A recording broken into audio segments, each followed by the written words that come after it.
I could not, in good conscience, have continued following the Watchtower Society's direction, which was to call the legal department, don't call the police, let them tell you whether you can call the police or not. Hey everyone, quick content warning before we get started. Today, we're going to talk broadly about child sexual abuse within a religious institution. So if that doesn't sound like something you're emotionally prepared to handle, take care of yourself and maybe just come back to this discussion later. So the Watchtower Bible and Tract Society, aka Jehovah's Witnesses, have been increasingly under fire for their systemic issues with and cover-ups of sexual abuse within the religion. And whether you're a current Jehovah's Witness, former Jehovah's Witness, or someone who has no connection to the religion, this is a serious issue.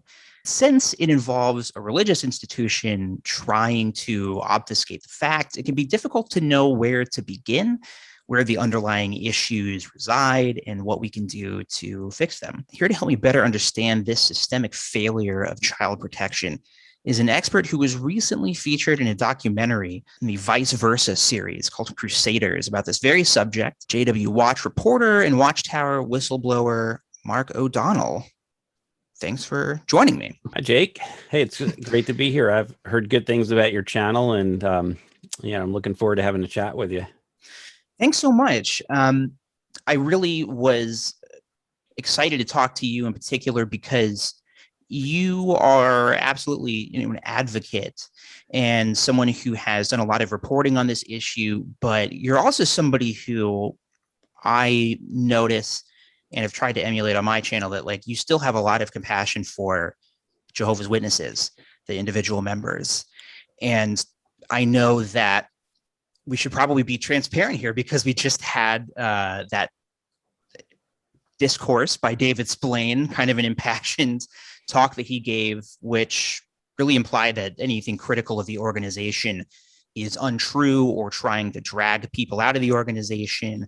So you are a former Jehovah's Witness, and so am I. Is that correct? Yeah. So I go back to was born in 1967. At the time, my parents were studying. They had been studying with witnesses for a good while. There was a pretty intensive effort here in Baltimore on the East Coast and elsewhere to, campaign prior to the year 1975. This is the mid to late 60s where, Jehovah's Witnesses were really under the Vice President, Fred Franz, were really digging into spiritual things, digging into prophecy.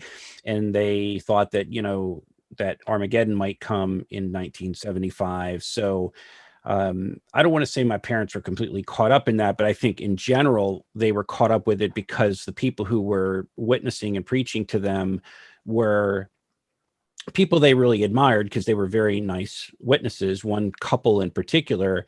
And those people were really caught up in the whole hype, prior to 1975 and how important it is to, raise your children in a spiritual environment. They've been, going to meetings as an infant. So they got baptized in 1968 and raised me in all those, years leading up to 1975. And then the aftermath of 1975, which I think was even worse in many ways. Because they had sort of extended the whole prophecy of 1975 to continue beyond that. That was the 6,000 years since man's existence on the earth, according to their biblical chronology. And that ended in 1975. But then they said, well, hang on, the end didn't come. So it must be that the gap in time between the creation of Adam and the creation of Eve, that might be a 10-year period or a 15-year period.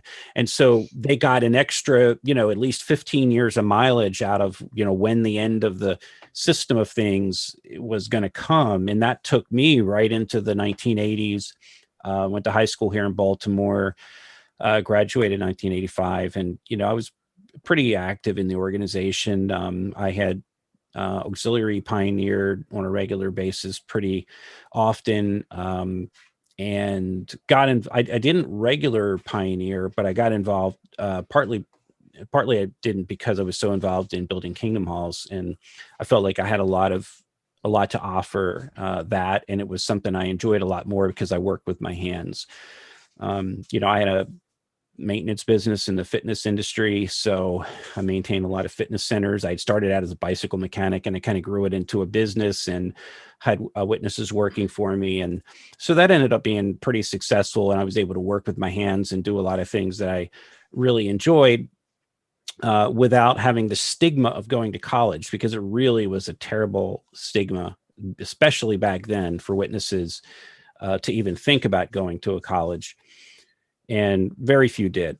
So, you have that aspect. And, but I generally had a pretty good experience as a witness. I was baptized in 1984 while I was still a junior in high school. And so then I went on to, in my mid 20s, I was a ministerial servant for 10 years. And I kind of, repelled the idea of being an elder, even though part of me wanted to and part of me didn't, because of all of the politics going on behind the scenes. And I noticed the elders debating with one another. It became very political and not scriptural, not spiritual, similar to what Ray Franz talks about in Crisis of Conscience. The same kind of thing that was going on in the governing body was going on in the congregations I was in. And I just was really repelled by that. And I think they were repelled by the fact that I was repelled by it. So it was kind of a perfect mix for not being an elder. And I don't know what I would have done. And my father was very similar. He was a ministerial servant, until the day he died, which was 2019, right before the Atlantic article. So I don't think would have ever been able to handle, number one, disfellowshipping a person. He wasn't that kind of person that would want to invade someone's life and do that to them, and then enforce the disfellowshipping, and then further handle child sexual abuse cases. I think it would have killed him. I really think it, because, he was a very dedicated, loyal. He was always the account servant. He was the person they relied upon. He had a pretty big memorial service. And so I sort of inherited, I think, some of his traits where I didn't, I felt a sense of justice. I certainly would. I think if I were faced with these child sexual abuse, I just, I could not in good conscience have continued following the Watchtower Society's direction, which was to call the legal department, don't call the police, let them tell you whether you can call the police or not. And so, right. Anyway, so that's the short story. Yeah, no, that's perfect. And you actually touched upon something I was going to ask, which is, did you have anything you enjoyed about being a witness? And it sounds like you did. I think we're similar in that way, in that we had relatively positive experiences, which is not everybody's experience in the organization. But that's interesting to hear. And it's also interesting to hear that you had a sense of the kind of more human political nature of elder bodies, despite not having like a dad who was an elder, because I got that sense, but only because my dad is an elder and he would tell me stuff.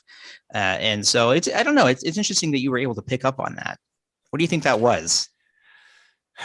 Well, I think that really started when I was a ministerial servant, because they were grooming me to be an elder. And, 10 years is a long time to be a ministerial servant. And, I was sort of like on a path to being a permanent, lifetime ministerial servant. And there were guys in the congregation. We had one guy who was always somebody I really respected. He was a dad in the congregation, really good guy. Well, when I moved into that congregation, which was Perry Hall congregation here in Baltimore, right outside city limits, he was, when I first moved in, his daughter was disfellowshipped. And that was one of my first, I knew about disfellowshipping, but it was one of my first time that really hit me hard in the face, that his, 15, 16-year-old daughter was disfellowshipped. But here's the reason why she was disfellowshipped. The reason why was that she had sexual relations with a man that was like 40 or 50 years old. And he, brought her in to work for her. He had some construction business, and she was like, he brought her in to work as like a secretary or something in his home office, and one thing led to another. And so what they did was, the elders never called the police, of course. So her father did, and he took a lot of grief for that. To this day, he's not an elder. He's only been a ministerial servant his whole life. I don't think he's ever lived down the fact that he rebelled against, their position now is that you have the absolute right to call the police if you're a family member. Okay. And we can talk more about that later, because that's a whole can of worms about what that actually means and whether or not a person actually does that. But in his case, he did call the police. The man was arrested and went to prison for a very long time. I don't even know if he's still in prison or if he's still alive. But, she's a teenage girl. He's a, 40, 55-year-old man. I don't remember his age, but he was, 3 or 4 times her age. And they disfellowshipped the girl. And maybe him too. I don't remember if he was baptized, if he was not baptized. His wife was a very faithful sister in the congregation, and he was, I just don't remember if he was baptized or not. But what I remember was that they pinned the guilt on her. They pinned it on the victim. And it really kind of screwed with me as a young person, because it really made me, the way that they treated women and girls was such that, they called her in effect a loose woman, a hussy, that it was all her fault. They disfellowshipped her for her being a sexual abuse victim of this man who went to prison. But she was penalized. And by the way, that stigma, stayed with her for a very long time, even after she was disfellowshipped. And I remember thinking, well, the way they presented it was like, who would want to marry her? And she was clearly manipulated by this man, clearly manipulated the same way, maybe not the same way, but like Larry Nassar and all those athletes, he had access to them, and he did what he did. And now he's never going to see the light of day. He's in prison. But so this man abused his authority. He wasn't an elder, like I said, but he was in a position of trust. The elders knew all about it. So her dad reported this to the police. And I mean, it was just an awful, awful time in the congregation. We were new to the congregation because we moved from a city congregation to just outside. And, that was, one of my first experiences, just really realizing that there was something very wrong, but what could I do about it? Sure. That actually, that brings up kind of one of the questions I was wanting to ask, which is, when you were a witness, did you have a sense that there was a more like systemic issue, or did you have the sense that there's a few bad apples, basically? Yeah. And maybe I didn't really fully answer your last question, because I guess what I was saying was, I was a ministerial servant for so long. I was giving public talks.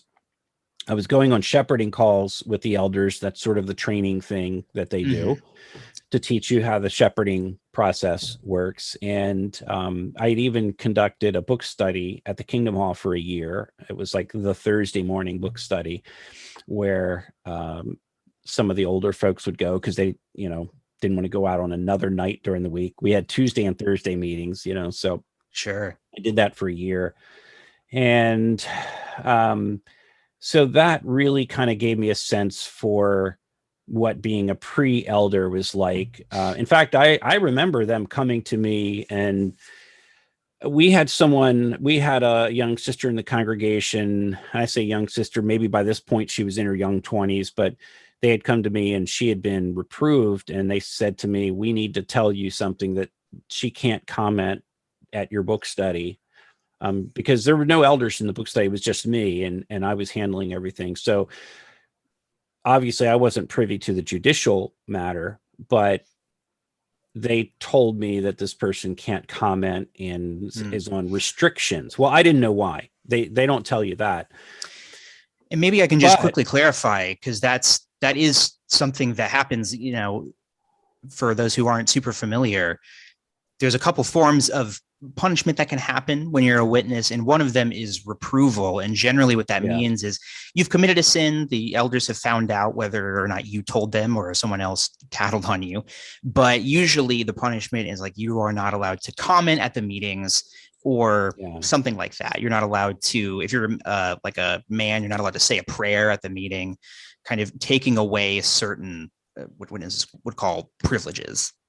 So Yeah. sorry to Thanks for. interrupt. I just wanted to clarify No, that no, real quick. that's good, because I think people that aren't familiar will wonder what all these terms are, shepherding and Sure, yeah. reproving. And there's private reproof, there's public reproof, there's disfellowshipping.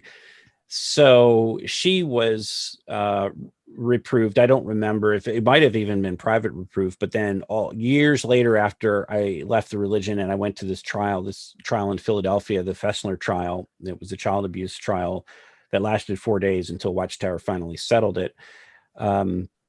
After I had written some articles on that, a girl that was in that congregation, well, she was young back then, but she's obviously a woman now and well into her 20s. And she reached out to me and said, man, I want to write a book about what happened to me.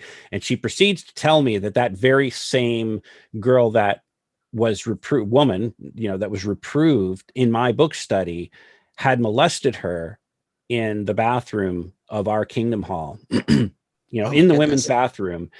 And she was 4 or 5 years old. This girl was around 16 or so. I mean, she totally took advantage. It was really horrific what she described in great detail what happened in the women's bathroom stall. So the elders knew about it, and I know they knew about it. I know this now, but back then I didn't know what was going on. And she may have been reproved for several things, but this is a person that still has access to children.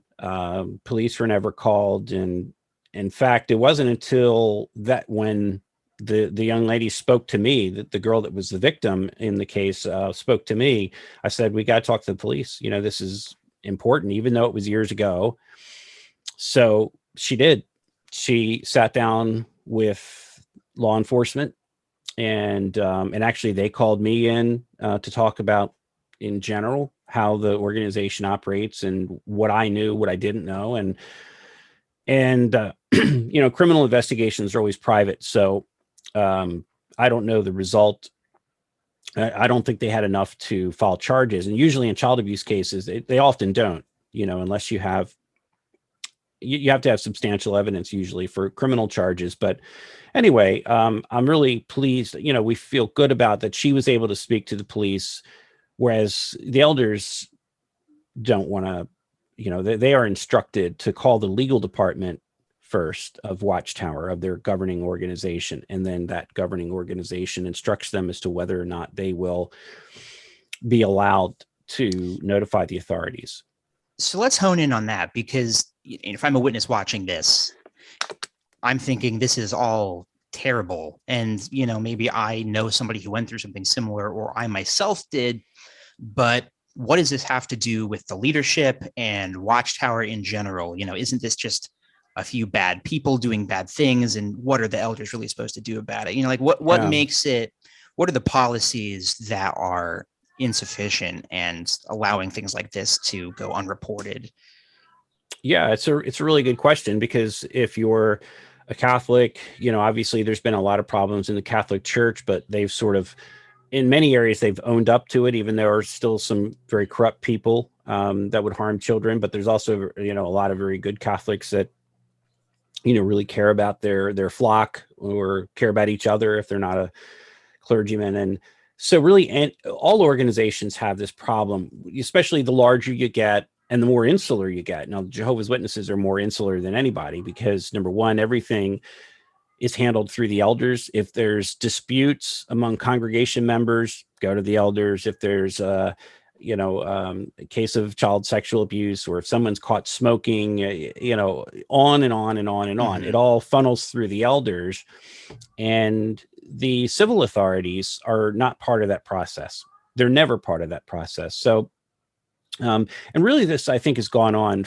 It's not just the last 50 years, it's even longer. But as the organization has grown, they've developed a legal department, and they've realized, particularly back in the late 80s, early 90s, they started realizing that as they're growing, they're actually at more risk than the Catholic Church, because they don't just have one priest, they might have 15 priests or elders. It's to the law, it's the same thing. That you might have 15 elders, 10 ministerial servants, you might have 25% of the congregation or more are appointed men. And these were men appointed by the governing body up until 5 or 6 years ago, when they changed that. And now circuit overseers do the appointing, but they're still responsible. So you have a large number of men, and men only, that are governing the congregation. They are, it's an insular body. So any of these reports go to the elders, and they developed, years ago, they developed a legal department, and that legal department now is the first call whenever an elder finds out that there is an allegation of child sexual abuse. Always. So the elders, in fact, in their manuals, and there's, this is the latest rendition of it, and you can see this is a very thick manual here. It's, I don't know, 400 pages or something. I don't think the pages are all numbered, but there's 29 or 30, 29 chapters. It's very extensive, and the average Jehovah's Witness doesn't even know either that this exists or certainly has never seen it. Only the elders read this. There's an entire chapter 14 is all about child abuse. Their first instruction is to call the legal department. The reason for that is that the Watchtower, the governing legal organization for Jehovah's Witnesses, governs what those elders will do when they hear about an abuse allegation. They will then either permit or deny the elders the ability to call the police in their local jurisdiction. So for example, go ahead. Oh, sorry. So I think you were about to give an example. So I was just going to ask, so an elder, they hear from one of their congregants that there has been an incident of abuse. Their first reaction is not to call the police, it's to call the legal department, and they are put in touch with somebody who I'm assuming is going to ask them a series of questions to determine whether or not there is a need to report this to the authorities. So they take on the role. That's correct. So they take on the role of, they have a large legal department. They're all anonymous until the elders get to the point where they have a serious problem, and then they may get the name of an actual attorney at headquarters. It might be Robert James or William Niebel or any one of these attorneys. But most of the time when they call the legal department, they're getting a paralegal. They don't know that. They're getting a paralegal. They're not given their name. They would refuse to give their name. They are given a set of codes. It might be, like LPJ would be the initial, not the initials, but the code for that particular legal, paralegal, and then that person's name. They never learn who they are. So they would give some initial advice, and if necessary, they get on the phone with another licensed attorney who may or may not be licensed to practice in your state. Let's say you're in Colorado, you're an elder, you call, you're probably talking to a paralegal, because they have way too many calls coming in they don't have enough attorneys. So they might talk to a paralegal. They don't know they're talking to a paralegal. They just get advice. And then if it's very serious, they're all serious, but if it's to the point where they have to get an attorney involved by name, they may reveal the name. Don't always, of the attorney. And then that person will communicate with those elders. And normally, I'd say probably 99.5 out of 100, they are told that you have no obligation to report. Now, every state has mandatory, in the United States, every state has clergy mandated reporting. Just about all the states. However, there are exceptions to clergy mandated reporting. And those exceptions are sort of cleverly worded exceptions that are little lines of legislation that might say that Well, if it's a confession by a perpetrator, he went to a priest or he went to an elder and he confessed to a crime, then that's considered clergy penitent confidentiality, and that the clergyman they could report, but they're under no obligation to report. So Watchtower's legal department translates that from you have no obligation to report to, do not report. So if the elders disobey the legal department instructions, then they most likely would be removed in their position as elders. And we've had testimony in court trials to that effect, that they would lose their position. They can't defy Watchtower's legal department directives. I think most witnesses nowadays, based on the Watchtower articles that have come out in the past, the average witness thinks, oh, they cooperate with law enforcement. They cleverly word it to say we cooperate with law enforcement, but it never, ever says elders are instructed to call the police. Why don't they say that? Well, they don't say that because they're almost never instructed to call the police. Why? Because despite mandatory reporting laws, they have loopholes in the law. And what Watchtower has done is they've expanded the definition of clergy confidentiality. It's not just, and that's where the gray area is, and they take full advantage of it. So, for example, you have let's say, an abuser who, let's say he confessed to a couple of elders that, yes, I did it. I'm very sorry. I did it. Okay, that's a confession. So that's the strongest example for clergy penitent confidentiality. But what happens in reality is that you normally do not have a confession. In many cases there are, but normally you don't. Normally it's denied. Okay, so what do you do with a denial? Well, before we even get into what the congregation does, we get into what should you do legally. You should report. Even if you're a clergy member and you're in a reporting state, you should report. But what the Watchtower lawyers legal department has done is basically said the confidentiality isn't just for confessions, it's for everything.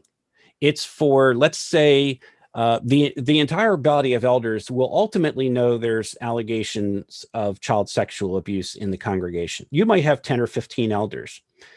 Several of, at least two of those elders will pick up the phone, call the legal department of Watchtower, and then they get transferred to the service department. And the service department handles whether or not they might disfellowship that person, or whether or not they might tell the elders to keep an eye on that person around children.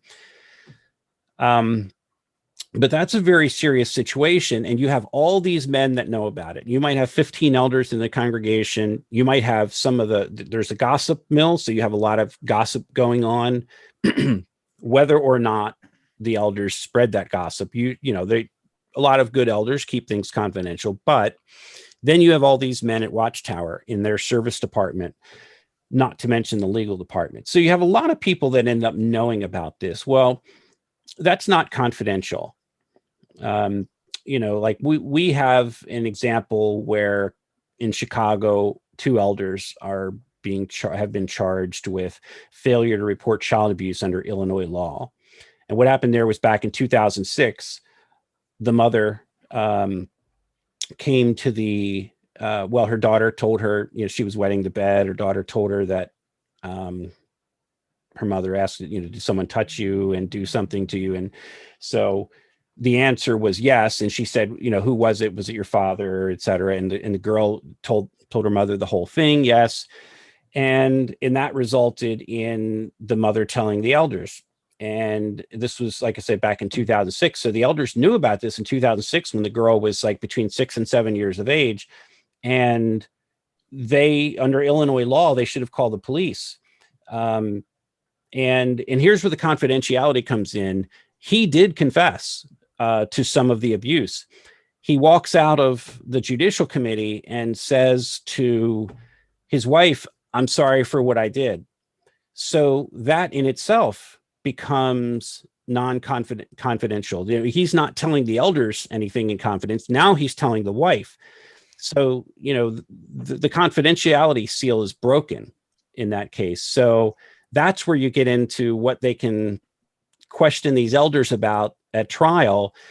But the elders don't want to give up any information, and the Watchtower Society's legal department has said, don't give up documents. This is all confidential. And there's a lot of battle going on right now with these cases.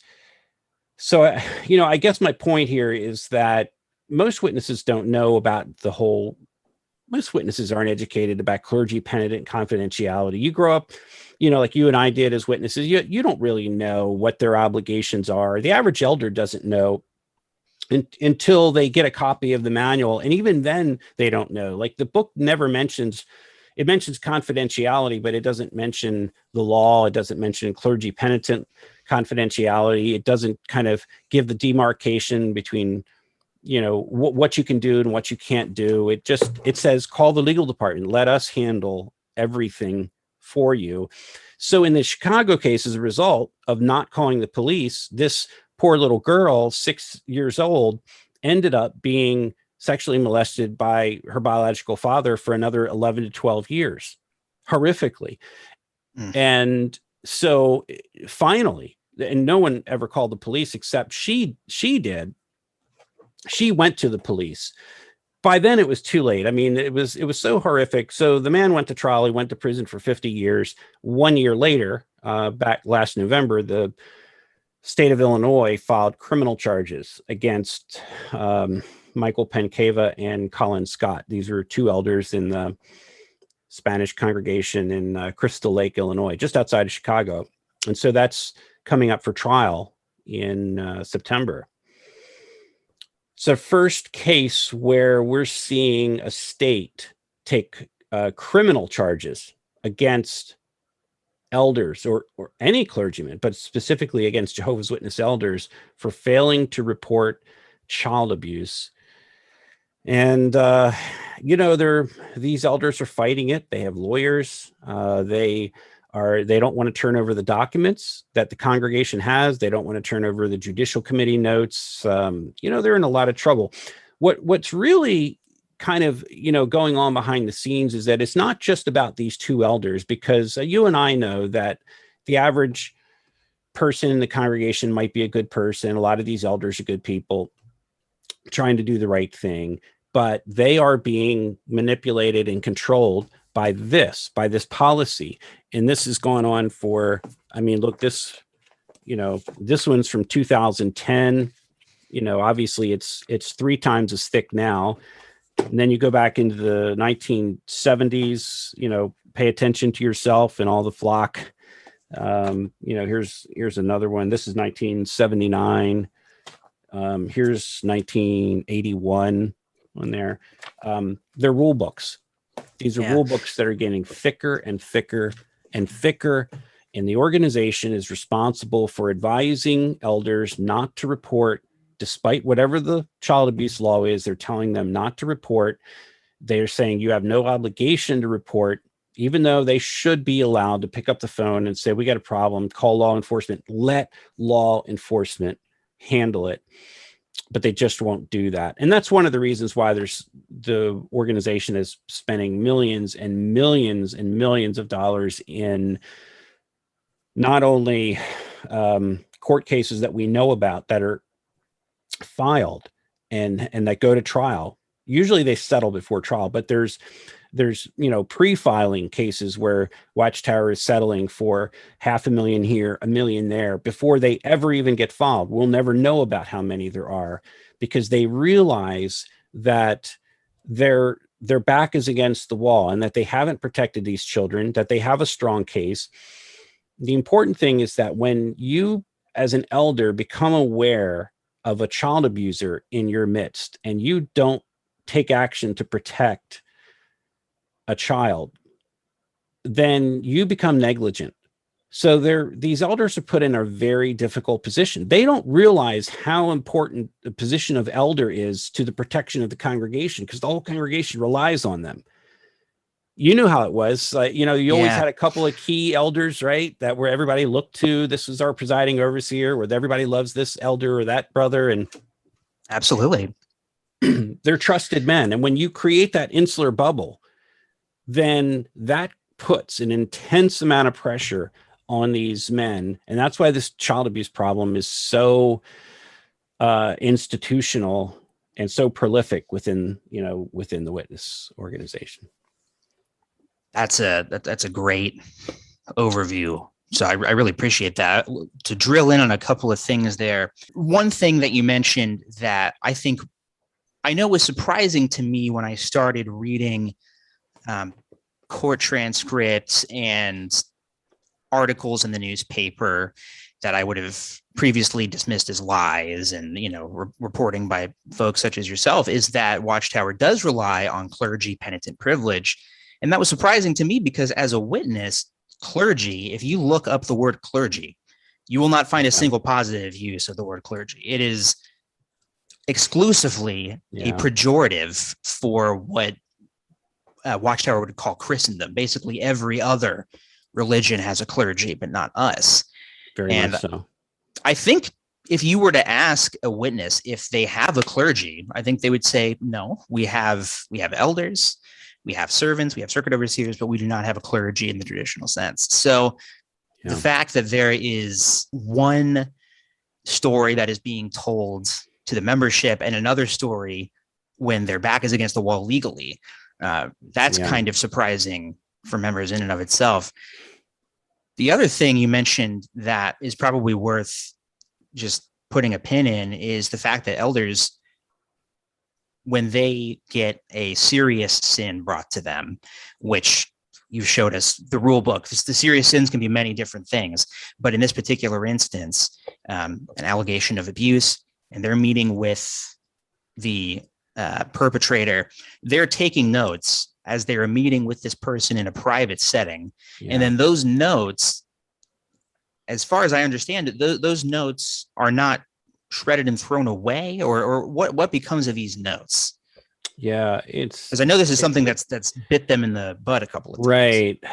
Well, so there's notes that elders take, and then there's for example, if they do disfellowship someone, a child abuser, they'll disfellowship either off of a confession, or now they have what we kind of refer to as the two victim rule. They don't use that phrase, but the policy is that if you have a victim, now, and remember, we're not talking about reporting to the police. We're talking about how they handle the perpetrator within the congregation itself, which is important too. So if you have, like little Alice told the elders that brother Jimmy had done something, and then, they will talk to Jimmy and he might deny it, and which almost all child abusers deny that they've done anything. But then if little Mary comes forward, she becomes a second witness, and they usually rely upon 2 or 3 witnesses before they will disfellowship a person, and they will determine whether or not those witnesses are credible witnesses or not. So you have this 2-witness rule, but the enforcement of the 2-witness rule is really at the discretion of the elders and at the Watchtower Service Department in New York. For example, in the Vice documentary, my wife had reported abuse to the elders years ago. In a lot of, like, before she even reported the sexual abuse from her own mother, she reported physical abuse and other things. And they could have acted on that immediately, but they didn't. And one of the reasons they didn't was they didn't want to shed negative light on the congregation, on the organization, create a big disturbance. But also her brother wasn't baptized. He was attending meetings and I think going in field service, but her brother wasn't baptized. So they made a determination that he wasn't a credible witness, even though he's a very brilliant guy, and by anyone's definition, he would be a credible witness. Same thing with her older sister. So, because they weren't baptized witnesses in good standing, so they, the elders made a determination, sorry, we can't do anything. Wait on Jehovah, and go back to your mother and obey your mother. She's your mother. They just washed their hands of it. And so it got so bad, that ultimately another couple in the congregation took Kimmy in, I think by the time she was 16, and she lived with him for 5 years. So that was really, it was a very nice couple that did that. But they should have notified the authorities. So yeah, so inside the congregation, you have, this 2-witness rule that says they won't even act on a person unless there's 2 witnesses. And now they'll say, well, maybe we'll act if we have 2 victims that were both victims of the same perpetrator, but not always. And again, it always goes back to New York. The legal department gets involved first, then the service department. And those men are anonymous too. They never know who they're talking to. And some of those men in the service department are just, aware of some of the most horrific, heinous acts of child sexual abuse that you can imagine times 100, because they are involved with cases not just in their state, but in all over the United States branch, or whichever branch we're referring to. We're talking about cases involving abuse by elders, by circuit overseers. I've seen it all. It's like, it's beyond what you can imagine when you start seeing cases where, like Roderick Watkins was a perfect example from Arkansas. He was the most trusted elder in the state. Everybody said that this man walked on water. They rolled out the red carpet for, he had been in Bethel. He had been a pioneer. His wife was a pioneer elder. Meanwhile, what, no one knew was he was drugging and raping children in the Kingdom Hall that they lived in Indiana, and for years until they finally moved in the year 2000, went to Heber Springs, Arkansas, and then he started doing it all over again. There were children who hadn't even been born yet when he moved in the year 2000, whose lives would be ruined because this man had just moved into town. He was the assembly overseer for years. He conducted the drama. He was the drama overseer. He had all these children in the drama. And I couldn't even begin to put a number on the number of kids that he molested. But again, these are trusted men that are the people that you and I thought were the most respected elders. You just never know who is going to abuse a child. Usually it's not what you expect. And it might be an elder. It might be an anointed, which is a JW term for they're going to heaven. And so it's pretty horrific.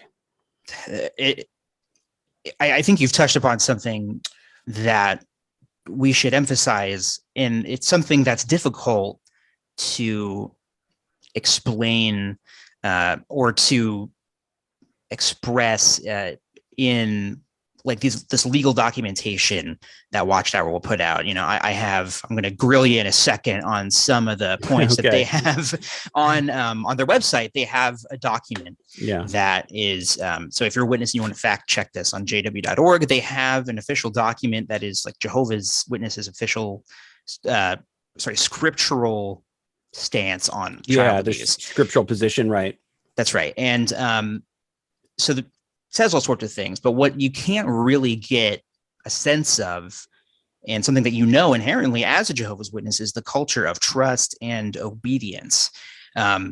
You are not just expected to be trusting of your brothers and sisters and obedient to the elders, but if you were known to be distrustful and disobedient, you would not be considered to be a Christian in good standing, and you could potentially get counseled by the elders for being disobedient. So if an elder tells you to do something, the culture is to do it even if you disagree with it, if you don't understand it, pray about it, but to be obedient, to be yielding, and to not rock the boat. And that's something that it seems is an underlying cause of a lot of these issues, is that people who want to take advantage of their positions of trust and authority, whether or not they're even elders or servants, they might just be the fun person in the congregation that everybody loves, and they just have a little bit of cultural power within their little community. they can abuse that because they know that there is a certain expectation that you will be trusting of them. Is that fair to say? That's a very good description of what it's like to be a Jehovah's Witness, and to be in that cultural environment where you're taught to trust those elders. Jehovah's Witnesses believe that very soon, Armageddon is going to come, and the earth will be, first of all non-witnesses or anyone who doesn't fall in line with Jehovah's kingdom will be destroyed. All governments, all religions, anyone who had the opportunity to become a witness and didn't, that they are judged by God to be not sheep-like, that God would pass judgment on them, and basically the entire earth would be wiped out except for about 8 million witnesses. And then there would be paradise earth, and they would, spend 1,000 years growing to perfection. So one of the teachings is that the elders in the congregation would become the princes in the earth. They would be the leaders here on earth. So, we were always taught that. And, it's based on some scriptures in, I think, Isaiah. All of it's a stretch, but they believe that they are very special people. There's a scripture that says that elders are worthy of double honor. So because of that scripture and the double honor comment, the average parishioner, the average congregant in Jehovah's Witnesses are taught that, even if an elder is wrong about something, that you shouldn't question the authority, because you're questioning Jehovah himself by questioning Jehovah's appointed man. He's appointed by God's universal organization.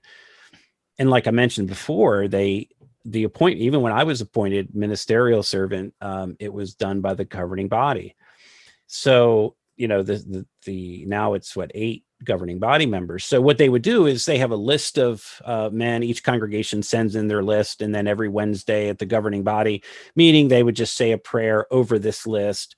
And it's not like they were talking about, Mark specifically, but they would pray over this list, and then the approval would go back to the congregation. So they were officially sanctioning, pioneers and full-time ministerial servants, which are like church deacons, and then church elders. So yeah, it's considered a very serious, but they have no training. Their training is they go to Kingdom Ministry School, which is a self, it's kind of like self-guided tour of this book, and where they have a couple instructors that, basically go over this with them for a week or two, depending on how long it is. I went to Kingdom Ministry School at least 3 times or more for ministerial servants. So it's just all going over these outlines. It never delves into anything. I mean, they go over child abuse, but it's all what's in this book. What's the procedure? But none of them are ever given any training.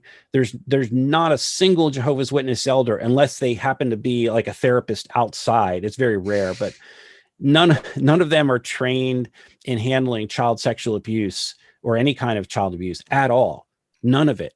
All they can do as what they call spiritual shepherds is read a couple scriptures, but they have no ability to handle these problems. Whereas if you phone the police, if the elders did the right thing, the police, they have extensive networks of people that help children immediately. I remember going to trial in Arkansas and walking in the courtroom, and one of the police detectives, or one of the detective in charge, I think it was, I looked down and there was a little dog down there with a special coat on, cutest little dog. And he said, you know what that's for? That's for one of our other agencies. They use these dogs for children. It's a big program where, when children are abused, they get them in touch with professional therapists who spend their whole life working to gain that qualification. And if the child is a girl, they might have a woman there to help that child. Whereas with Jehovah's Witness elders, they're all men. They're all, essentially creepy old men that might be, plumbers or window washers or anything but trained to help children.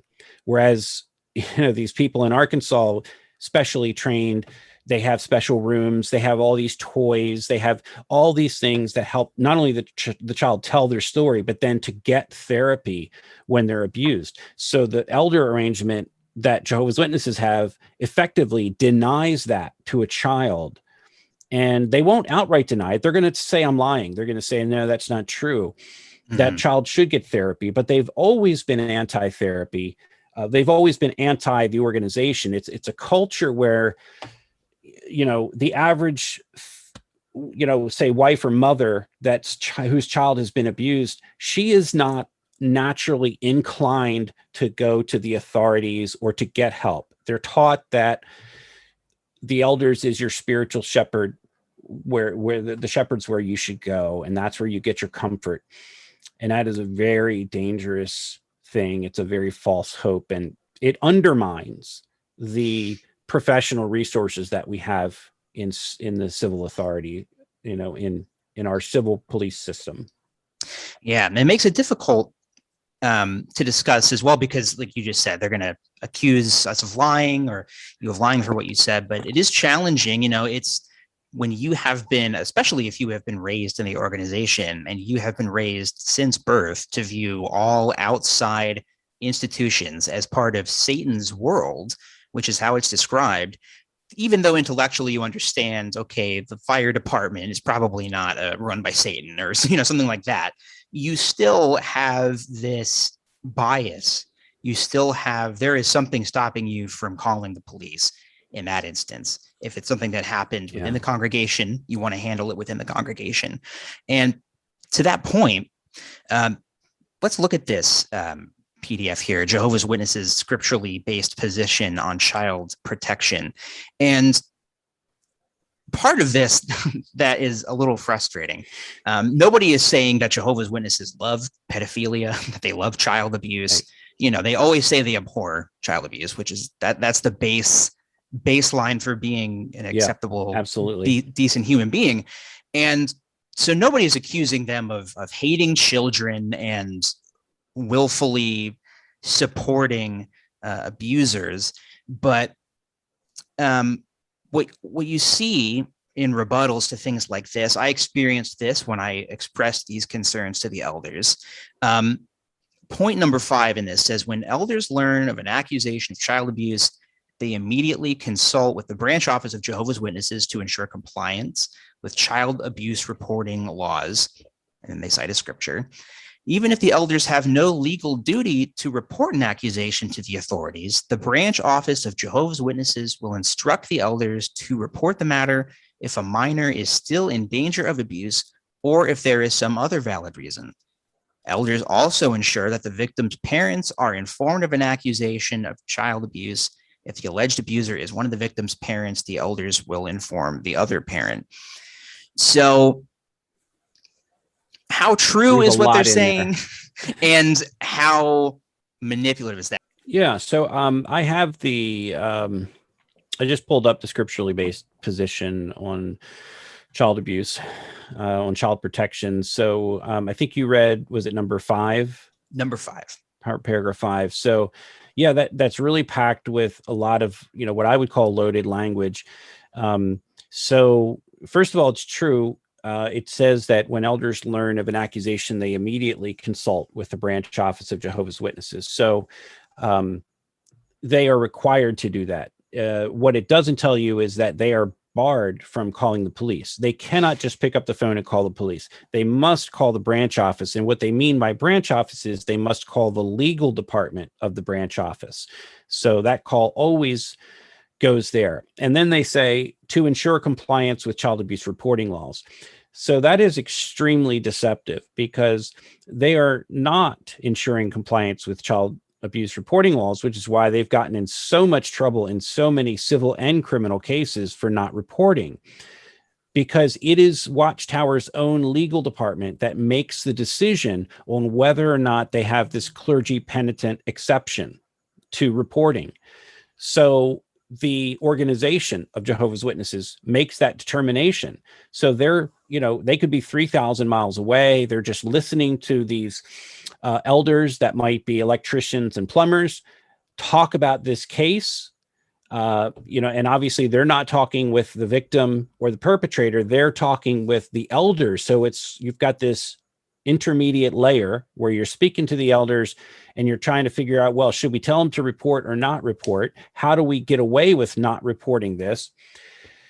So it says here, even if the elders have no legal duty to report an allegation, the branch office will instruct the elders to report a matter if a minor is still in danger of abuse or if there's some other valid reason. So I've never, ever seen this happen except in cases where the Watchtower organization had their back against the wall and they couldn't find an exception to reporting. In other words, what they do is they look for that legal loophole to reporting. If they absolutely cannot find a loophole, a confidentiality loophole, clergy penitent, whatever you want to call it, then and then they will say they'll ask whether or not the child is still in danger from the same perpetrator, such as living in the same house. Only then would they say, you have our blessing if you would like to call the local authorities. I mean, in the Vice documentary, it mentioned the Palmer leaks, and those were lots and lots of documents in there. There were a couple of documents in there that talked about the state of Massachusetts, and Massachusetts had just changed their law. I forget which year, but it wasn't that long ago. They had just changed their law. And because of that, the organization didn't want to be held liable for all of these cases that they had never reported. And so they basically said, kind of like, send us a list of these cases and we might have you now report or fill out a paper on it, because they didn't want to be liable for these cases that had never been reported. So, man, it's just really, when you read this language, it really makes the average witness think that the organization goes above and beyond by even telling elders to report if the minor is still in danger. I mean, it is just not accurate. It is just not accurate. My experience with, thank you for that, by the way, for that breakdown. I think that really clarifies it, because my experience with this was, I had been reading up on all this stuff when I was still a witness. I was physically in, mentally out. And this was something that I really was interested in talking to my elders about, if they had any personal experience with this stuff.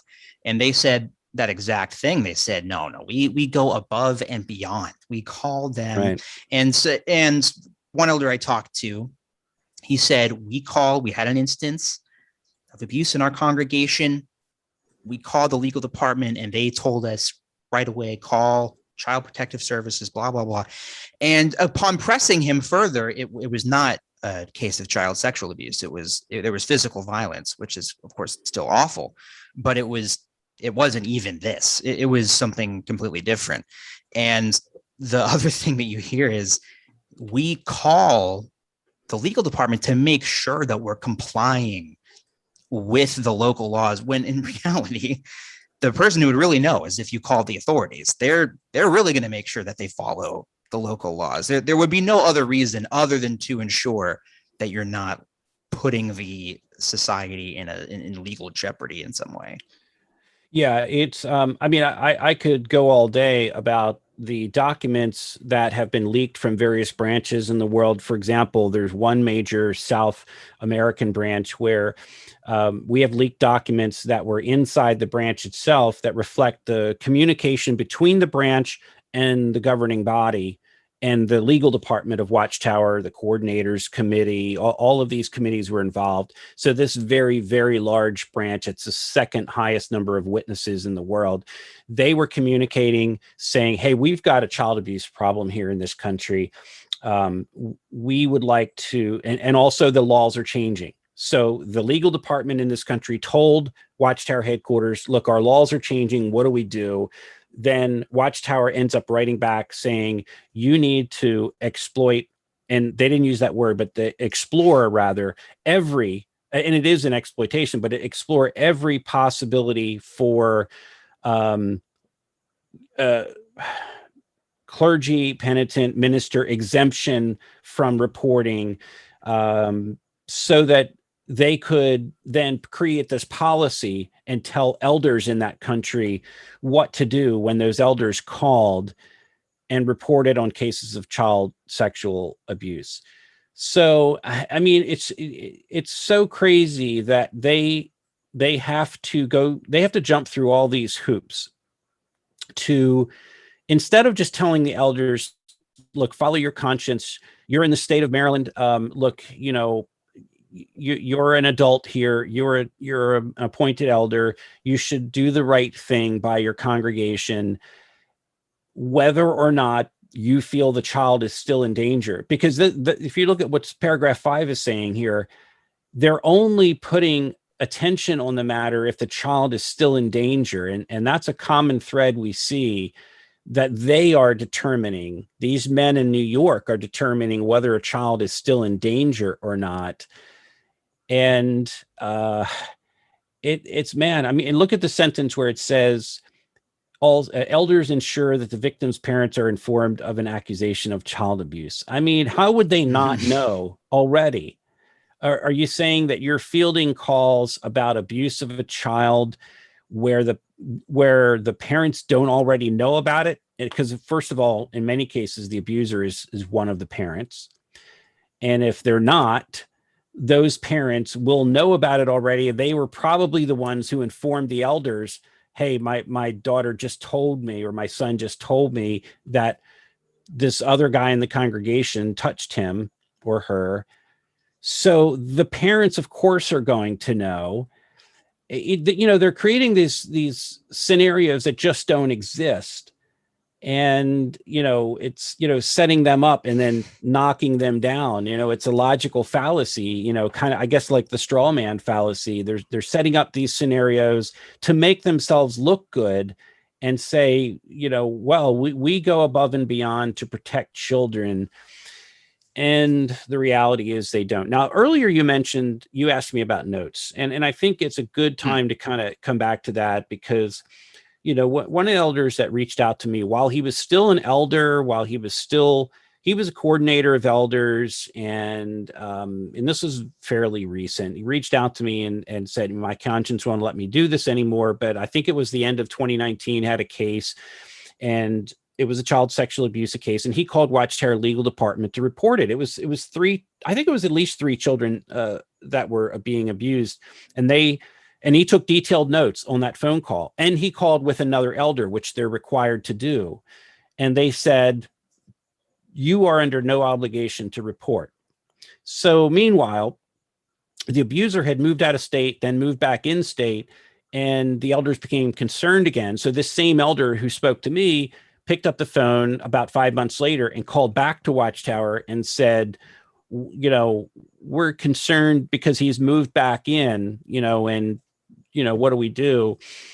And they, by that point, what we learned was that a parent had reported the abuse to the authorities. And when the Watchtower legal department discovered that a parent had reported, then the burden was off of them. And they said, well, now you're free to report. If you wish to report, you can report. And so the elders said to the legal department, well, why didn't you tell me that in December when I first called? And they said, well, we didn't, that's incorrect. And he said, no, we have notes here. I took detailed notes, and this other elder will back me up. And he was told to destroy those notes. Oh my goodness. So, because oftentimes these notes are kept, if it's a child sexual abuse case, not only are the notes kept, but if someone is disfellowshipped as a result, it creates an S-77 disfellowshipping form. So that gets kept along with, notes from the elders, and they, get sealed up and put in a congregation file. But I think, you asked about the notes earlier. I remember showing an S-77 form, maybe from the Montana trial, to a law enforcement officer one time. And he said to me, you're showing me a police report. It was so detailed about the sexual crimes committed against these children that the way that they had written it out in such intense detail, it was as if a police officer had taken this and written all of this down. And yet that piece of paper was never, ever seen by the authorities. So what we're really dealing with here on the broader picture is that Jehovah's Witnesses have, they are very, very afraid of losing their constitutional rights to maintain this confidentiality. If they don't want to give up these notes, they don't want to give up records, they don't want to give up anything. And that's part of what I work with on a daily basis, both criminally and civilly, is the fact that there are so many civil trials and even criminal trials going on where the authorities and the judges are saying, you guys need to turn these files over. And Watchtower is saying, no, this is confidential. This is part of a confession, or this is part of our confessional process, or this is part of what they call our established church practice. And when they say that, when they say it's our established church practice, then that broadens the definition of confidentiality of all these notes and conversations with the elders. It means that they don't want to turn any of it over. And so much so that they're defying court orders. And for example, just about a week ago in Montana, a judge has fined Watchtower $500 per day for every single day that they failed to turn over the documents that they should have turned over 3 months ago. And they also fined them $14,000 in legal fees just associated with that document discovery. It was an immense amount of wasted time. The judge was so angry that she threatened to default the judgment, meaning that Watchtower would, if that happens, Watchtower immediately loses. And that's going to cost them many, many millions of dollars for a default judgment. So they were sanctioned in other ways too. But this is happening in the Chicago case where 2 elders are facing prison for not reporting. They are not turning over the documents. The congregation secretaries are not turning over documents. They're refusing. So that's why I'm saying this is a bigger issue. This is church and state. This is where Jehovah's Witnesses are saying, you can't touch us. We are a religion. And the irony of it is that they are relying upon the very civil authorities that they are told here in item 5 that you just read, Romans 13:1, it says, obey the superior authorities. They are both defying them and claiming to obey them simultaneously. And preaching that they will be destroyed in Armageddon eventually too. It's an incredible conflict. It's an incredible conflict. And the average witness doesn't know this. I remember reading this and I never knew this stuff. And I remember they announced, it was an announcement from the platform when they released this document on the website. And I was still a believing witness. And I remember thinking, whoa, that's kind of crazy. And I remember looking over it and thinking, oh, nothing to see here. This all seems perfectly fine. But if you're not aware of what they're talking around, it can be difficult to discern what they're actually talking about. I guess the last little thing I just wanted to touch on, because I don't want to keep you all day. What is constantly reiterated, one, we can just debunk immediately, because I think even witnesses would know that this is just patently false. Number 7, that congregations of Jehovah's Witnesses do not separate children from their parents for the purpose of instruction or other activities. It's simply not true. Anybody who's been raised a witness has been separated from their parents out in the ministry. They've studied with somebody away from their parents. They've been taken in the back room and talked to by an elder. A particular ministry is a vital part of worship. Right. So if you were to rewrite that sentence, in actual, like liar, liar, truth, if you were to actually say what they're really saying is that we don't have any official programs where we separate children from their parents. So they say this all the time, like in the Australian Royal Commission that examined the Jehovah's Witnesses, right? We don't have Sunday schools. We don't separate the children. Well, all of that, again, is kind of the straw man argument. And you can, they set this up and say, look at us. We don't separate children. And they just knock that down and say, we look great because we are a family oriented. Our look at us. We sit at the Kingdom Hall. The parents, all the children are with the parents 90% of the time. Yes, this is a point of pride. And again, like I was telling you about Roderick Watkins, people can look that up on the internet, but he went to prison for 80 years and he was the most trusted elder everywhere he went. He was across multiple states. This man had extraordinary access to children. He was elder. He was a pioneer.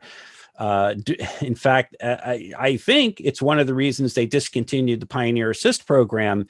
He was the service overseer in every congregation he was in. And to let people know, the Pioneer Assist program went on for many years, where if you were a pioneer, which this man was, he was not only a pioneer, he was an elder, you would then encourage let's say a lower hour publisher, someone that didn't turn in as much ministry time each month, or maybe was weak in some way. And usually that involved children. Didn't always, it could be an adult, but it often involved children. Maybe their dad was not a witness and their mom was a witness. So they would consider that child to be a fatherless child, and that child would need special treatment. Well, those children were prime picking for abusers like Roderick Watkins and others, because they had access. They could they could basically hand select these children, put them in the Pioneer Assist program and say, come on, I'll take you out in field service. Come on over to the house. Come on over to the Kingdom Hall. Come on, take them hiking. And I mean, I have dozens and dozens of stories about just that one man alone and what he did to children. And believe me, I grew up with it. We had an anointed elder here in Baltimore that did that very same thing to scores of children. I was very lucky to avoid what happened to all these other children that I found out so much later about. I was in serious danger from this guy. So yeah, that was point number 7. It's a great point to bring up. They do have, because of the way children are taught to view elders, elders often have a lot of access to children. And look, many of them, like I remember elders taking me out fishing and never abused me, back when I was a teenager. It was perfectly fine. It was like a guy looking out for a young person in the congregation. But it can be very dangerous when it's with someone that has a sickness. And that's what it is. And they think they can heal that sickness. And that's another point I think it shouldn't be lost on your audience, that, they can't spiritually heal these child abusers. And what Watchtower does in their service department is they determine whether somebody is a known child molester, in their words. And if they determine that they are not a known child molester, they're not sanctioned. They're not under any special restrictions. It might just be an allegation or two, but it's still very dangerous, because these men in New York are controlling situations that are going on in thousands of congregations across the United States and across the world, where they don't have control, but they're setting themselves up as an authority over children that could be put in dangerous situations every day. I'll tell you a story that still upsets me to this day. And this is just a couple of years ago, not too long before I started to, have questions about the organization. But there was a very well-known instance in our community where the, unbelieving mate, the mate who was not a witness, went to jail. It was very public. It was all over the local news for not just molesting his children, who are still witnesses in the area, but for like creating and consuming child pornography of his own kids. It was just awful. He was a professional photographer taking advantage of all of these situations. He went to jail, and his wife is a witness. Kids are all still witnesses. In jail, he started studying with Jehovah's Witnesses, and he got out of jail several years later. I show up to a congregation get together and this guy is there. I know the situation. I know this guy, but he moved a couple hours away. The congregation had no idea there were children there, young kids, and the parents didn't know what was happening. And I was very upset. And so I talked to my parents about what to do. And basically, they said it was, up to me whether or not I should remain there or say something or whatever. But they're like, he served his time and Jehovah knows his heart condition. And, this is somebody who we knew in real life. And this is just part of the culture. So I wanted to kind of close out by talking about this thing that is constantly stated. It's in point 4 of this document. In all cases, victims and their parents have the right to report an accusation of child abuse to the authorities. And this is always reiterated that they're informed they have the absolute right to do that. What complicates that from your point of view? They may be informed of their right to do something. Why is that not sufficient? Yeah. So, well, first of all, the reason that they are, there's lots and lots of things in this document that they are bringing up that represent their defense to what they've done in the past, because they have tried within the context of their insular organization. They have tried to make some changes, but only so far as they're in control of the situation. In other words, they don't want to ever lose their right to control whether an elder calls the police. So that's what we want. We want to give it to someone who immediately finds out that there's an allegation of child sexual abuse, to turn it over to the authorities right away and let the authorities handle it. What the congregation does later, that's up to the congregation, but the authorities need to handle it. They believe that they're above the authorities. And a lot of that's based on like 1 Corinthians chapter 6, where it says, do you not know that you will judge, you'll be judges of the angels. In other words, Jehovah's organization is really higher than the civil authorities. And it goes on to talk about not taking your brother to court. And all of that formed the basis for why, back when I was growing up in the 70s, in the 80s, that, the idea of taking your brother to court or calling the police about a child abuser in the congregation was, anathema to Jehovah's Witness policy. They wouldn't do it. It was just, it's like I said, this man in my congregation, got himself in, pretty hot water for calling the police, about his daughter's sexual abuse. And he should have been praised for, looking out for his daughter. So anyway, you've got this scriptural basis that they feel is far above the civil authorities' jurisdiction.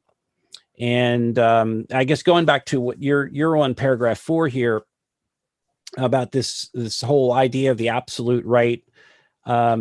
So that's a very weak statement. That's the first problem I see with it, because I could say to you, Jake, I don't know. I'm trying to think of a good comparison, but, I could tell you that you have the absolute right to do something. That is a, kind of a defensive statement. It's not a statement of action. The statement should be that both, parents and church elders should immediately report any allegations of child abuse for the protection of not only the congregation, but the families involved. And even for the protection of the abuser. I know so many cases where the, abuser's life is at risk. A father, who's got a temper finds out and he may kill that individual. And I've been involved in cases where, a victim has come forward to a journalist privately, but would not give her name because she knew that her biological father, who had, a violent past, would, when he found out what the stepfather did to this woman, would have literally killed this abuser. So, I'm not suggesting protecting child abusers, but again, the whole idea is to protect everyone involved. Let the authorities handle it, because things will get real ugly real fast. So again, when you say the absolute right, that's a nothing statement. You need to make a positive statement and tell them you need to contact local law enforcement.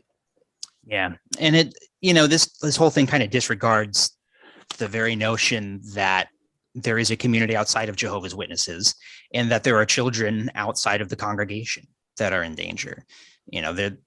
These are people who maybe this is handled at a local congregation level, and this abuser has been disfellowshipped.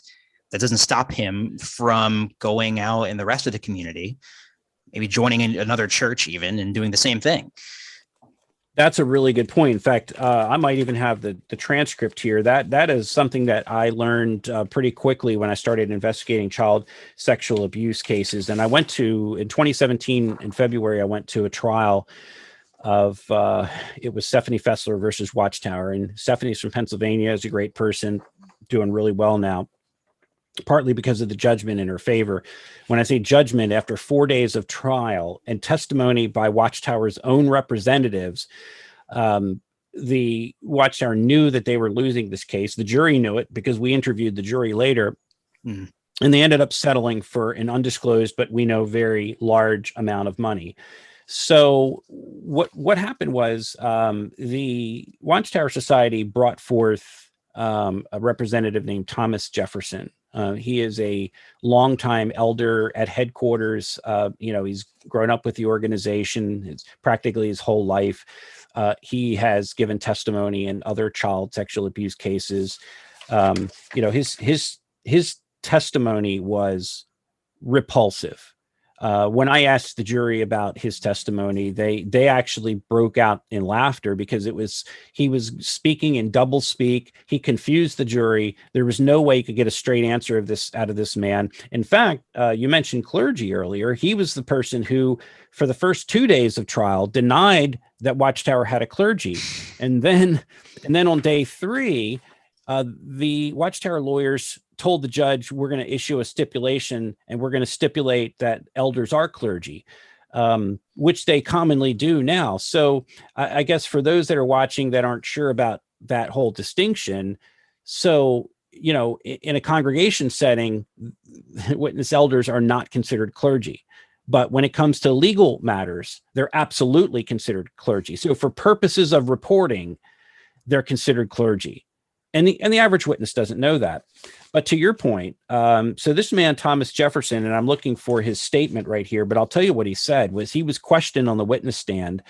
And my blood ran cold when I heard him say this, because he said what you're just talking about. He was asked the question, do Jehovah's Witness elders have any obligation? If you're going to do what you're going to do with your own children, do you have any obligation to protect non-Jehovah's Witness children in the public? And he just said, no, we do not. They don't want the responsibility. They want to only handle what is within their own bubble, within their own insular society of dedicated, baptized Christian witnesses of Jehovah. They don't believe that they are responsible for the community at large. And, to me, that is really, for anybody that's on the fence, and anybody that is watching your program and wants to read that testimony, I'll send them a copy of that testimony. But, I think for a Christian organization to be tax exempt and to have billions of dollars, by the way, which they don't pay taxes on. So they're collecting all of this money. We just had an announcement for the August announcements where, they suggested every Jehovah's Witness in the U.S. give $8.25 per publisher, including children, times if you have a family of 4, so, $32 a family per month. They're making billions of dollars. And what is the benefit to the public? There is no benefit to the public. There is only their own insular organization where they create videos for themselves and they preach to the public. And that's what they perceive to be their public benefit. But when you're harboring these files about child abusers, the very same child abusers that have access to children in the community, you've got to say, you've got to take responsibility as a church elder? I mean, what if it was a Catholic priest and the Catholic priest knew that someone in his church was abusing children? And there's a lot of really good Catholic priests. If he knew that someone was abusing children, well, I don't think he would want that on his conscience, that this abuser was going and abusing Jehovah's Witness children or others. So, all of us have a responsibility, and it's really dangerous in religious organizations where they protect, they protect these documents, they protect abusers. And I think that was one of the points that you wanted to talk about, like before we went on air, was I forget how you phrased it, but the bottom line is that I think we all have an obligation to protect each other in society. And if you're a church elder, Jehovah's Witnesses say they have double honor, right? They have double responsibility. So you've got to take that seriously, and you've got to think twice about whether or not what Watchtower is telling you is that, if you believe in God, is that what God wants? Is that what, is that how God or Jesus or the angels would want to protect children? We see all these examples of, the witnesses teach that the angels look down into homes and they see people praying to learn the truth. And so they're looking through the roofs, they're looking into the homes, they're seeing what's going on in people's homes. That's what the witnesses teach. Well, why is it that they can't see their own elders abusing children and stopping it? And then when they do find out about it, how is it that they conceal that? There is no transparency. And I guess that's really my message that you'll see in the Vice documentary, is that when people send me documents, I want to do the responsible thing. I want there to be transparency. If it's a corporate policy document, like an elder's manual, like any of these books, that's why these are public now, because people want them. People want accountability and transparency. The average witness, even in the US, doesn't even know about this. So, let's make these things transparent. And secondly, when it comes to allegations of any crime, especially child abuse, let's let the authorities handle it. And I mean, if the elders want to disfellowship something, disfellowshipping is a whole another subject, but let the authorities handle it first, because we have an obligation not to be negligent towards our fellow neighbors, the same people that the witnesses are preaching to day in and day out. Yeah, that's a great way to put it. And it's something that, as you were talking about all this, I was thinking about, Watchtower in this specific instance. Are they behaving the way a good Jehovah's Witness is expected to behave? You are expected to be an upstanding member of the community, to follow Caesar's laws. You're expected to be open and honest and not cover over transgressions. And I'm thinking of, if you are a witness who committed a sin by Watchtower standards, and you were constantly looking for any excuse to weasel your way out of it, to blame other people, and just tried with all your might not to go to the elders and not to be honest about it, you would be considered a bad example in the congregation. And yet, in this instance, that's exactly what Watchtower is doing, just looking for any excuse not to take positive action. So I think we covered it. I mean, it really is something you can talk about all day, because I mean, just even glancing at this stuff, everything that they say really does have a lot of doublespeak to it. And it's tough, because I know as a witness, I felt like the organization had a great deal of transparency. They'll put the finances on the bulletin board. But one thing that I thought of when for the congregation, yeah, for the local congregation. Good luck now trying to find the global finances of Jehovah's Witnesses. Yeah, very difficult. Something that I don't know if this is common practice everywhere, but the congregation that I was in, that where the elder body disfellowshipped me, I was the territory servant there, and we would get reports on known sex offenders in the area. We would put their pictures on the bulletin board with the address. And if there was somebody in the territory, we would put that in the territory card and slip it in for when people are working the territory, they know what houses to avoid. But witnesses are unaware if that same exact thing is happening in their own congregation with their own fellow members. They're more transparent about quote unquote worldly people than they are with their own members. And that's a big really issue. Point. And I'll tell you, and I handled territory for several years, and we never put those things in our territories. This was something that was totally foreign to me when I moved into the congregation. Yeah. I thought it was great, but it was totally new. I did want to ask, because this documentary that just aired through Vice, it's a part of a series called Vice Versa, and they just have really good in-depth documentaries on a lot of different things. The newest episode they aired is called Crusaders, Former Jehovah's Witnesses Speak Out. Is that the full title of it? Yes. And actually, I wasn't aware that Vice was going to put it in their Vice Versa series. That kind of happened, I think, more recently. Okay. We've been working on this since 2017, way before Vice got involved. It's very well done. It's very thorough. So if you want to learn more about this stuff, it's a huge rabbit hole to go down, but that documentary really is a good starting point. I think it covers the subject really, really thoroughly. So Mark, thank you so much for being here.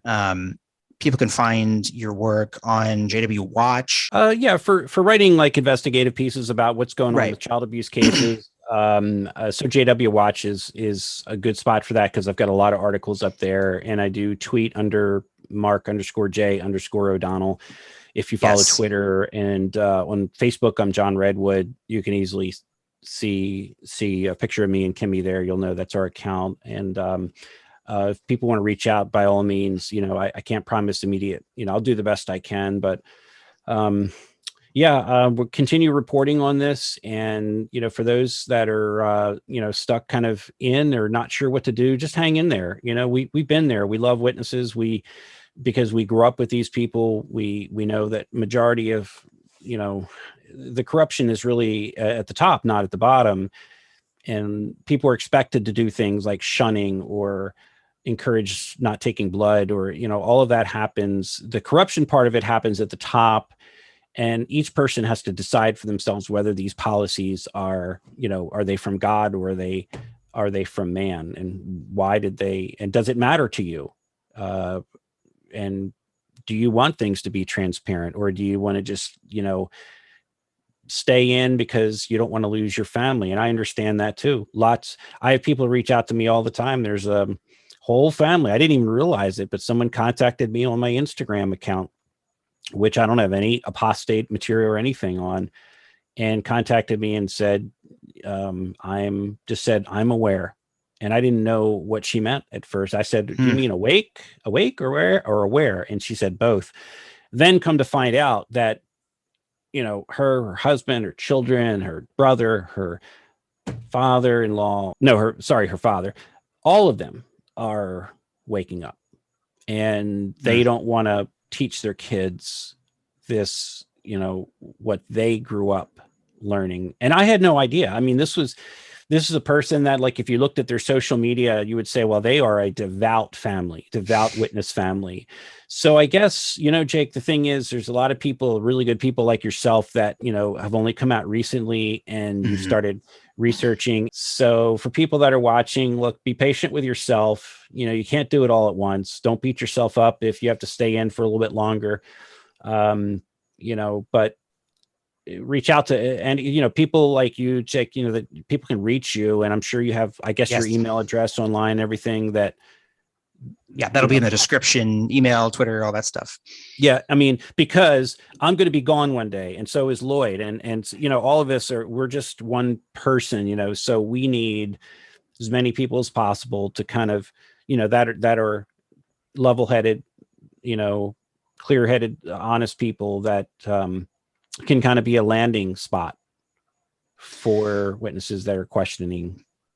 Yeah, we've all found ourselves watching a video like this and thinking like, how did I get to this point where I'm watching YouTube videos about child abuse in the organization and feeling overwhelmed? So yeah, the thing that I had to learn for myself when I was PMO was just like, Armageddon isn't actually coming. So I am not on this fast timetable anymore. I can take my time and figure out how I want to exit, if I want to exit. I'm a loud blabbermouth who likes to put videos on YouTube, so it didn't work out for me staying in. But yeah, yes, but good for you for doing that. Well, thank you. I really appreciate that. That's very kind. That you would say that of my low rent vanity project that is my YouTube channel. And hey, not everybody can do it, and no, it's true. I have a YouTube channel, and surprisingly, I've got over 1,000 followers on that, but I don't make videos like you and Lloyd do. I'd like to, but it's, everybody has their own niche, and maybe one day I'll make some videos like what you're doing. But, I think there's only a handful of people that can, be conversant like you are and bring guests on or talk about a subject. And I hope you continue to do it and bring other guests on and, because people are finding this, and YouTube is like one of the most powerful search engines in the world. And I know Stephen Lett doesn't want witnesses to look at it, but not so much. Yes, they are. Oh man, let's not get into that, because that I could talk about for 9 hours straight. So yes, thank you so much for coming on the show. Do like and subscribe and comment or email if you want to be more covert. But thank you. And we'll talk to you again soon, Mark. You're very welcome. Great to be with you, Jake. Thank you. Thanks. See, and this is where the whole congregation applauds for our amazing